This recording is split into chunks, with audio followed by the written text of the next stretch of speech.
Naku mga ka-good news, ano kayang pumasok sa utak nitong si Robin Padilla at Amy Marcos at iba pang senador? Ba't kaya kumampi sila kay Pastor Kibuloy at opposing sila kay Risa Hontiveros tungkol sa contempt order na arestuhin si Kibuloy? Ngayon, atin mo na pakinggan sandali ang mga taong ito na parang nasaniban yata ito ng kung ano-ano. Aking pong tinututulan ang naging pasya na makontempt si Pastor Kibuloy. Kami ni Senator Robin talagang pipirma. Nagkasundo kami kagabi na pipirma kami para paatras itong contempt order. Naku, iatras is halos sabihin na nila na i-stop na yung investigation dyan sa Senado tungkol kay Kibuloy. Hindi naman natin pinagkaila na noong election, noong senatorial election kay Robin Padilla ay tumutulong si Kibuloy sa kanya financially. At baka naman dito kay Amy at iba pang senador na nanalo kasi napakayaman nga. All over the world sa lahat ng pastor sa buong mundo, si Kibuloy ang multi-billionaire.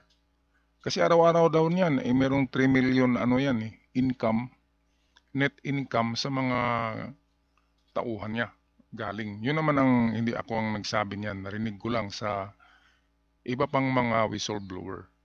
Okay, hindi naman ako kalaban ni Kibuloy pero dapat bibisita siya diyan sa Senate para naman meron siyang respeto sa Senado.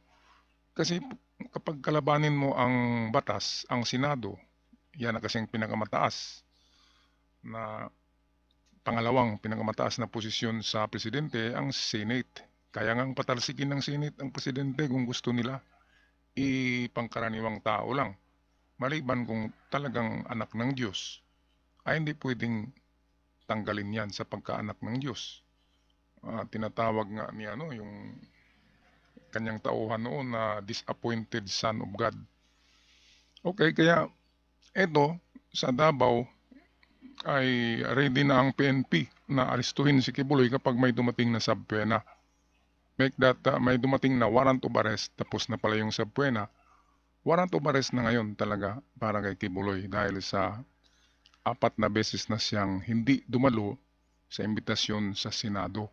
Atin pakinggan dito sa report ng ito ng UNTV. Kasi parang hindi naman siya tama at sa palagay ko, sasamahan kami ng iba pa naming grupo, si Senator Go, palagay ko, no? Grabe itong parang hindi tama na word, dapat hindi yung sinabi. Kung talagang kakampi ka kay Kibuloy, pati nga ito kumakalaban sa kapatid niya, ano kayang klaseng tao ito? Balimbing. Balimbing sa batas, balimbing sa pamilya. Kaya ibubuto niyo pa ba yan sa sunod na eleksyon? Narito, binigkas niya yung mga pangalan ng mga kasama niya ngayon na pipirma against the arrest of Kibuloy. Baka naman may hati ito sa sa income diyan. Okay? So sino pa nga bang mga tao ang binabanggit ni Amy? Sino ba kami? Teka muna, Senator Go, Senator Cynthia, ako, pero hindi pa yata kami umaabot ng kinakailangan na 8 votes or 7 votes para ma-withdraw yung contempt order. Kinumpirma ng Police Regional Office 11 na wala pa silang natatanggap na kopya ng warrant of arrest mula sa Senado para arestuhin ng religious group leader na si Apollo Kibuloy dahil sa kasong sexual abuse. Ayon sa Pro 11, kapag mayroon na silang arrest warrant, ay agad nila itong ipatutupad. Impose yun nato na kay ang kapulisan as a law enforcers wala ta nagapili og kinsa nga tao unsa man na iyang status sa society o unsa iyang personalidad. As soon as ma-receive na mo ang directive, meron dahil agad tayong deployment. I-enforce na naman na, pangitaon dahil naman kung asa to i-arrest.